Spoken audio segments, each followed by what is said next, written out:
हिते अवां सां ब्रेकिंग न्यूज़ शेयर करे रहिया आहियूं। इंडस हाईवे मखतूम बिलावल वटि कोच जी टक्कर में नींगर फौत थी वियो आहे। अफ़सोसनाक ख़बर आहे दादूमा अवां सां शेयर कयूं पिया। इंडस हाईवे मखतूम बिलावल वेझो कोच जे टक्कर में नींगर फौत थी वियो।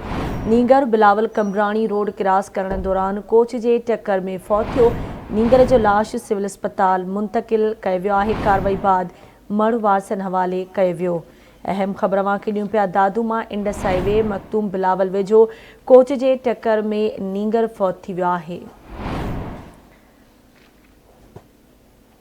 इंडस हाईवे मखतूम बिलावल वेझो कोच जे टक्कर में नींगर फौत थी वियो। नींगर बिलावल कमराणी रोड क्रॉस करण दौरान कोच जे टक्कर में फौत थियो। नींगर जो लाश सिविल अस्पताल मुंतकिल करे कार्रवाई बाद मड़ वारसनि हवाले कयो वियो। अफ़सोसनाक ख़बर आहे दादूमा इंडस हाईवे मखतूम बिलावल वेझो कोच जे टक्कर में नींगर फौत थी वियो आहे। तफ़सील मालूम कंदासीं। दादूमा आवाज़ जो रिपोर्टर दानिश खोशके असां सां लाइन ते मौजूद आहे। जी दानिश, छा तफ़सील आहिनि हादसे जे हवाले सां आगाह कजो।